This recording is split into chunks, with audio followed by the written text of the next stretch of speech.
Olá, galera do terceiro ano, tudo bom? Aqui é a Daiane, professora de inglês de vocês, e estamos hoje iniciando com esse nosso primeiro vídeo, né? Juntamente para a gente estar esclarecendo dúvidas, estar mais pertinho. E agora nesse finalzinho, né, terceiro ano do ensino médio, a gente poder contribuir para tirar as dúvidas de vocês, a gente estar mais antenado em tudo, né?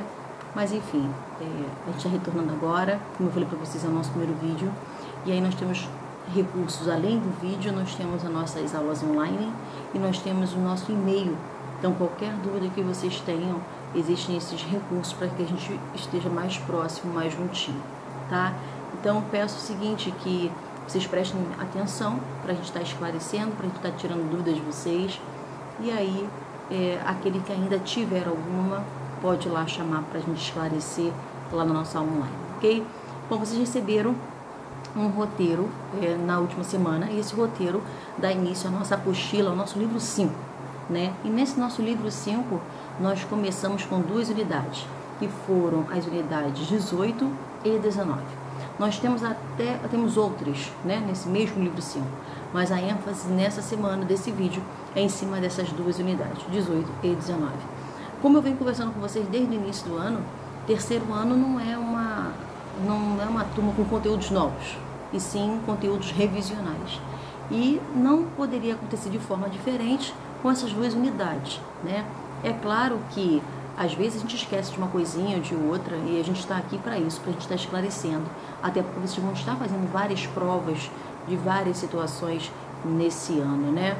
Bom, mas vamos lá, então vamos dar ênfase nessas 2 unidades, porque ambas essas 2 unidades, elas vêm falando de texto e interpretação, que é o assunto principal do terceiro ano do ensino médio. Eu posso dizer que é o assunto principal do ensino médio, mas o terceiro ano de forma especial, até para um preparatório de vocês. E vocês puderam perceber que praticamente 100% das questões são questões de Enem, né? Então, assim, é importante a gente estar frisando isso, porque essas questões justamente são para que vocês pratiquem, né? E não fiquem restando situações, assim, surpresas para o dia dessas provas. Então, são 2 unidades que vão dar ênfase em texto e interpretação. Vão mostrar vários tipos de textos, vários gêneros textuais, que a gente já falou sobre isso, né? A gente já falou em poesia, a gente já falou em música, a gente já falou em artigos de jornais, em receita. Então, a gente tem isso como gêneros textuais. E aí, com isso, a gramática está embutida dentro desse contexto, né? Dentro desses textos. Então, é importante colocar que a gramática agora é no sentido mais da gente estar só relembrando, porque não tem algo novo, um substantivo novo, um adjetivo novo, um pronome novo, um verbo novo. Não existe isso. Ao contrário, toda essa gramática que vocês aprenderam ao longo dessa vida escolar de vocês vão estar vendo agora dentro desse texto, tá? Sempre de forma harmoniosa, porque podem aparecer várias classes gramaticais dentro de um texto, dentro de um contexto. Não existe uma classe gramatical predominante, vamos dizer assim, né?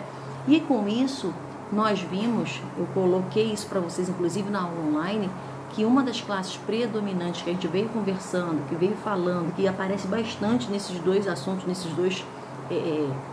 nessa gama de textos, são os pronomes.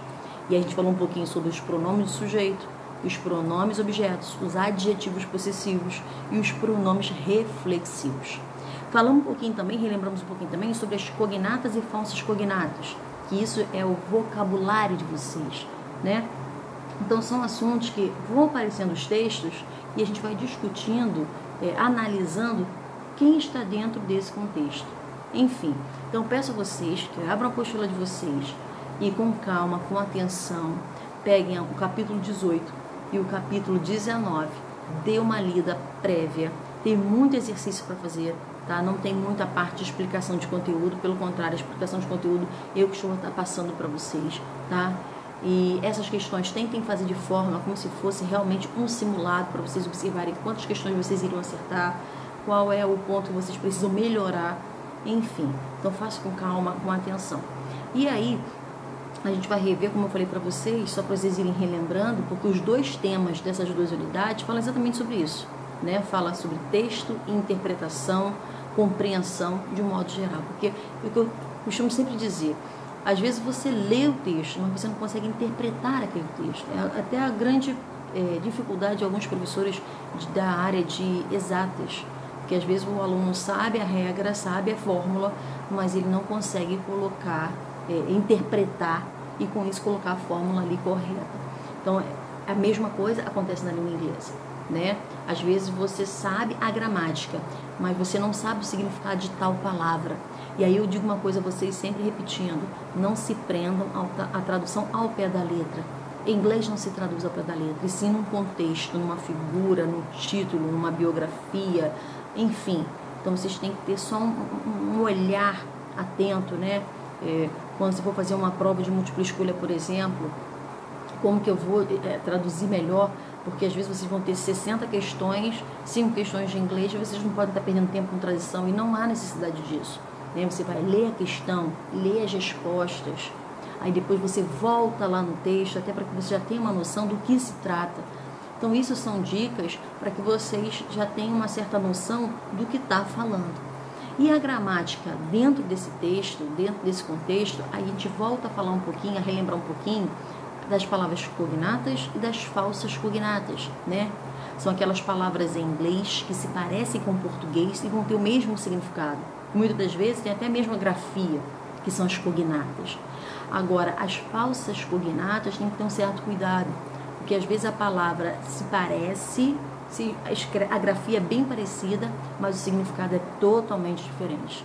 Então, a prática nos leva a diferenciar qual é uma palavra cognata e uma falsa cognata, né? Até porque na língua inglesa, uma palavra ela pode ter vários significados, ela pode ter várias classes gramaticais, né?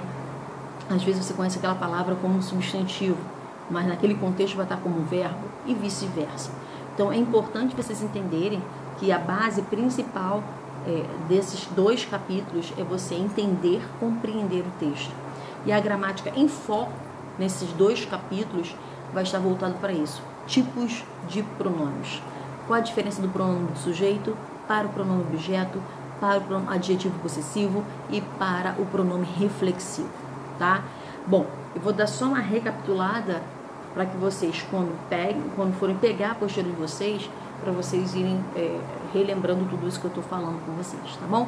Bom, quando eu falo do pronome do sujeito, o pronome já diz, né? O pronome nada mais é do que aquela palavra que substitui um sujeito. E normalmente o pronome do sujeito vai ser sempre escrito com letra maiúscula, porque ele virá no início de uma frase. Então, o pronome do sujeito, como característica principal, substituir o sujeito de uma oração, e normalmente no começo de uma frase. Agora, o pronome objeto, como semelhança com o pronome do sujeito, significam a mesma coisa. A diferença é que o pronome objeto, ele não pode vir já no começo de uma frase. Ele vai vir no meio de uma frase ou no final de uma frase. Então, como diferença é a colocação, como semelhança é a tradução. Agora, quando a gente fala um adjetivo possessivo, é o que a gente tem na nossa língua portuguesa como um pronome possessivo, né? E normalmente um adjetivo possessivo vem antes daquilo que a gente possui. Por exemplo, um dos mais famosos, o my, né? Ou quando eu falo o her, por exemplo. Então, quando eu falo, por exemplo, assim, minha casa, muito comum aparecer o my house. Então, eu vou ter o adjetivo possessivo e o que a pessoa possui. E quando eu falo no pronome reflexivo, que às vezes a pessoa fala assim, mas eu tenho muita dúvida, qual é a função do pronome reflexivo? Gente, um pronome reflexivo, ele não pode vir no começo de uma frase. Ele vai vir ao meio ou no final de uma frase. Porque sempre eu vou depender de quem é o sujeito. Eu não preciso traduzir a frase para saber qual é o pronome reflexivo que entrará ali. Basta saber quem é o sujeito, porque o pronome já diz. O pronome reflexivo, o sujeito realiza e recebe a ação. Então, se eu tenho no meio da frase ou no final da frase que completar com um pronome reflexivo, basta eu olhar quem é o sujeito da oração. Se eu tenho, por exemplo, o sujeito como I, eu vou ter como pronome reflexivo myself. E aí vem o que a gente chama de sufixo self ou selves. Por que sufixo? Porque ele vai vir exatamente no finalzinho desse pronome reflexivo. Um indica singular, que a gente tem no self, e outro eu tenho indicando plural, que eu tenho selves. Não é à toa, gente, quando eu falo para vocês o reflexivo, o sujeito pratica e recebe. Aí quando eu falo assim, vamos fazer uma self, né? Vamos ao self-service. Então, normalmente, o self e o selves, eles indicam mesmo, mesma, mesmas ou mesmas. Isso vai variar de acordo com o sujeito. Se o sujeito for masculino, se o sujeito for feminino, singular ou plural. Se eu tenho um sujeito no singular, vai ganhar self. Se eu tenho no plural, vai ganhar selves. Essa é a diferença. E aí me perguntam sempre assim também, quando um pronome reflexivo está acompanhado no final de uma frase com by, ele vai ter sempre o sentido de sozinho, ok? Sim. Vai ser sinônimo, por exemplo, de alone, que quer dizer sozinho ou sozinha. Então, quando um pronome reflexivo vier ao final de uma frase acompanhado do by, essa tradução será como sozinho ou sozinha. Então, atenção para isso, tá? Então, essas 4 classificações de pronomes, é claro que tem outros tipos, gente. Tem pronome demonstrativo, né? Tem os interrogativos, vários outros tipos de pronomes. Porém, nesses 2 capítulos que a gente está frisando agora, que é o 18 e o 19, são os 4 tipos, 4 ramificações de pronomes que ele está dando ênfase, que é o pronome do sujeito, que é o pronome objeto, que é o adjetivo possessivo e o pronome reflexivo. Então, se vocês forem lá no finalzinho da apostila de vocês, da 18, da 19, vai ter uma tabelinha, e essa tabelinha vai estar escrito lá assim, ó, a classificação de cada um deles, quem é singular, quem é plural e o significado deles. Então, isso é importante vocês saberem, vocês terem essa tabelinha e observarem e ter um entendimento disso, ok? Então, eu peço a vocês que façam as questões como se estivesse fazendo um simulado, porque praticamente 100% das questões são de múltipla escolha, tá? E são questões que já caíram no Enem.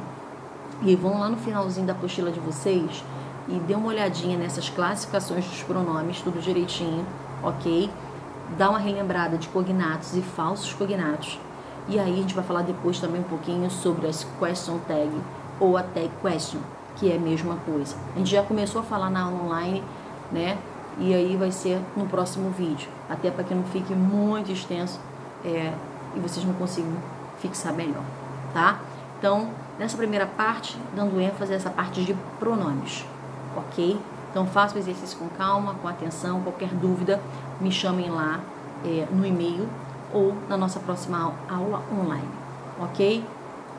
Um beijo, fiquem com Deus e se cuidem. Bye, bye.